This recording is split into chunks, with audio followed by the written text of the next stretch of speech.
चलो ये कलाम किसी पहाड़ पे चढ़ के हुजूर मुफ्ती आज़म हिंद अलैहि रहमतुल्लाह ने दिखा है। तौहीद और रिसालत के शहदाइयों, सिग्नल ऑफ हुजूर मुफ्ती आज़म हिंद अलैहि रहमतुल्लाह, ये अल्लाह के सिग्नल है। और इनको देखकर हमें समझ में आता कि इनका रास्ता ही हक वाला रास्ता है।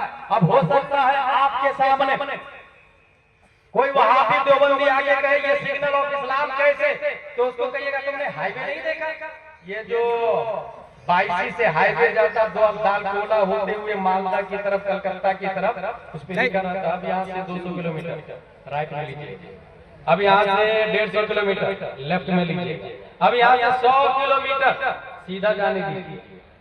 अगर कोई अपाची वाला, फॉर्च्यूनर वाला, टोयोटा वाला बोला सिग्नल के बारे में, बोर्ड के बारे में, मैं तेरी बात नहीं मानूंगा, कलकत्ता तू इधर बता रहा तो मैं इधर जाऊं, पहुंचेगा कभी मंजिल तक? नहीं पहुंचेगा।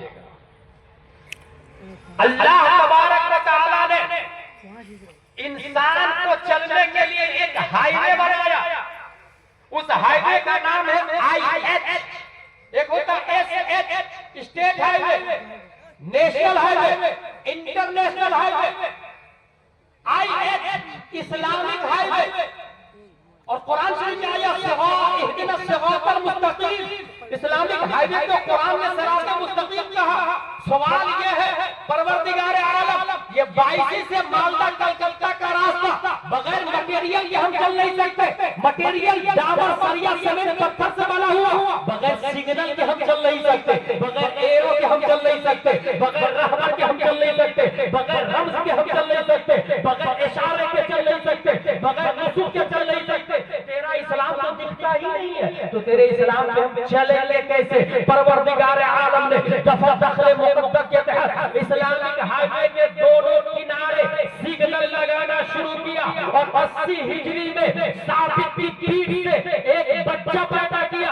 अल्लाह ने अपना सिग्नल बनाकर दुनिया उस बच्चे को इमाम आज़म अबू हनीफा के नाम से याद करती है। खल्लाक़ आलम ने नूर मुस्तफा का एक टुकड़ा शेख अबू सालेह की पीठ में रखा। 470 हिजरी में जिलान की धरती पर अल्लाह का सिग्नल बन के हजरत गौसे आज़म पैदा हुए हैं। नूर मुस्तफा का एक टुकड़ा ख्वाजा गयासुद्दीन की पीठ में रखा। 533 हिजरी में संगर की धरती पर अल्लाह का सिग्नल बन के ख्वाजा गरीब नवाज पैदा हुए हैं। नूर मुस्तफा का एक टुकड़ा शेख अब्दुल मन्नान की पीठ में रखा। 8 मुहर्रमुल हराम 1322 हिजरी में जामनगर की धरती पर अल्लाह का सिग्नल बन के हुजूर मुजाहिद मिल्लत पैदा हुए हैं। नूर मुस्तफा का एक टुकड़ा अल्लामा नकी अली खान की पीठ में रखा। 22 जिलहिज्जा 1310 हिजरी में बरेली की धरती पर अल्लाह ने अपना सिग्नल बनाकर मुस्तफा रज़ा खान मुफ्ती आज़म हिंद को पैदा फरमाया।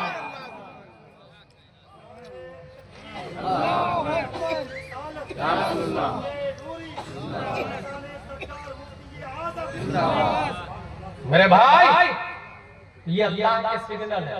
हो सकता है आपसे कोई देवबंदी कहे कि ये सिग्नल है तो तुम्ही को नजर आता है, हमको तो नजर नहीं आता।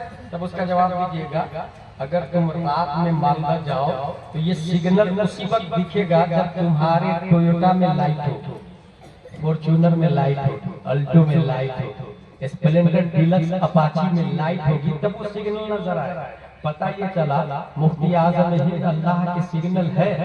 देखने के लिए छाती में ईमान की लाइट चाहिए, ईमान की रोशनी चाहिए। जिसके पास जितनी ज्यादा रोशनी है उतनी ही सिग्नल नुमाया और दूर से नजर आते हैं।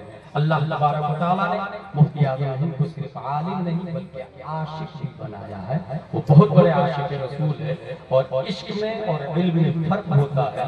एक हल्का सा फर्क आपको ये भी बता दूं, अशरफ अली थानवी के पास एक सवाल जाता है और सवाल ये था, काफिर का जूठा पाक है या नापाक है? अशरफ अली थानवी जवाब देता है, सूरुल आदमी वलौ काना काफिरन ताहिर, आदमी का जूठा पाक है। किसने जवाब दिया? अशरफ अली थानवी। आलिम बट आशिक नहीं, आलिम जरूर, आशिक नहीं। काफिर का जूठा पाक होता, हवाला कहां से दिया? रद्दुल मुहतार से। सूरुल आदमी वलौ काना काफिरन ताहिर, यही फतवा पहुंचा आला हज़रत की बारगाह। आला हजरत से पूछा गया काफिर का जूठा पाक है कि ना पाक। आला हजरत फरमाते हैं इसकी 3 किस्में। अगर शराब पीकर जूठा किया है तो जूठा हराम है। शराब पीकर मुर्दार खाकर जूठा किया तो जूठा हराम। और अगर शक हो कुल्ली कर लिया है तो जूठा मकरूह। और अगर यकीन हो कुल्ली कर लिया है तो जूठा तबर्रुकन किया जाता।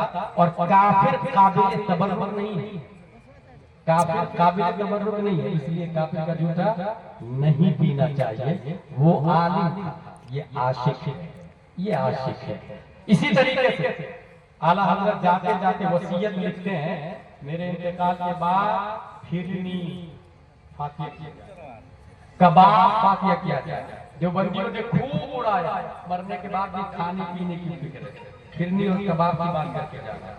जब तंबीहात वसीयत पढ़ी अशरफ अली थानवी की लिखी हुई, तो ये थानवी जब मरने लगा तब अपने मुरीदों से लिखता है, सुनो मैं तो मर जाऊंगा मगर मेरे ताल्लुक का लिहाज रखना। शहनवाज भाई अशरफ अली थानवी बोलता मेरे ताल्लुक का लिहाज रखना, 1-1 रुपया मिल के 20 आदमी मेरी बीवी को हर महीने देना। वो आला हजरत वो लिखते हैं मेरे मरने के बाद फिरनी और कबाब फातिया दिलाना और फातिया के बाद फौरन गरीबों में बांट देना। मरने इंतकाल के बाद भी गरीबों की फिक्र है। और ये थानवी है, मरने के बाद भी अपनी बीवी की फिक्र, उसको पता ही नहीं अल्लाह रज़्ज़ाक़ है। जिस अल्लाह जो अल्लाह कीड़े मकोड़े को खिलाता है वो इंसान को भी खिलाएगा। वो आलिम था, ये आशिक। अल्लाह का लाख लाख शुक्र एहसान है कि उसने हमें आला हजरत दिया है, मुफ्ती आज़म हिंद दिया है, करोड़ों रहमतें उनकी कब्र पर नाज़िल हो। बस करना आपको ये है, सुन्नी तो है, मुझे यकीन है सुन्नी है, साथ में पढ़ना है, अरबी भी उर्दू भी अपने बच्चों को भी पढ़ाना है। जितने मदारिस हैं, स्कूल जो लोग भेज रहे हैं भेज, मगर कोशिश ये करें कि अपनी स्कूल हो, अपना कॉलेज हो, अपना हॉस्पिटल हो। क्योंकि अपनी स्कूल होगी तो अपना यूनिफॉर्म होगा, अपना सिलेबस होगा। हम अपनी स्कूल में संडे को छुट्टी नहीं करेंगे, फ्राइडे को छुट्टी करेंगे। हम अपने बच्चे को पैंट शर्ट और लड़कियों को स्कर्ट पहना के स्कूल नहीं भेजेंगे। हमारी स्कूल है ना, हम अपनी स्कूल का यूनिफॉर्म लड़कियों के लिए कुर्ता पजामा टोपी और लड़कियों के लिए नकाबे फातिमा तो ज़हरा रखेंगे। हमारी स्कूल है, हमारी स्कूल। और सिलेबस सीबीएसई पढ़ाएंगे, साथ में तामीर अदब, अनवार शरीयत, बहार शरीयत, फतावा रज़विया, कंजुल ईमान भी। और प्रेयर शुरू होगा जड़ जड़ वण अधिनायक से नहीं, शुरू होगा तो मुस्तफा जाने रहमत में लाखों सलाम। अब जो बच्चा पैदा होगा वो जाकिर नायक और तस्लीमा नसरीन इंजीनियर मिर्जा नहीं। अब जो बच्चा पैदा होगा वो डॉक्टर अमीन मियां बन के पैदा होगा, डॉक्टर अशरफ मियां पैदा होगा, डॉक्टर सज्जाद आलम मिसबाही पैदा होगा। अब जो बच्चा पैदा होगा वक्त का आशिक मुस्तफा पैदा होगा। हर माँ की ड्यूटी, हर बाप की ड्यूटी है। परवरदिगार आलम हम सबको कुरान शरीफ, हदीस शरीफ, फिक्र शरीफ पढ़ने, समझने, अमल करने की तौफीक अता फरमाए। जाते जाते इमाम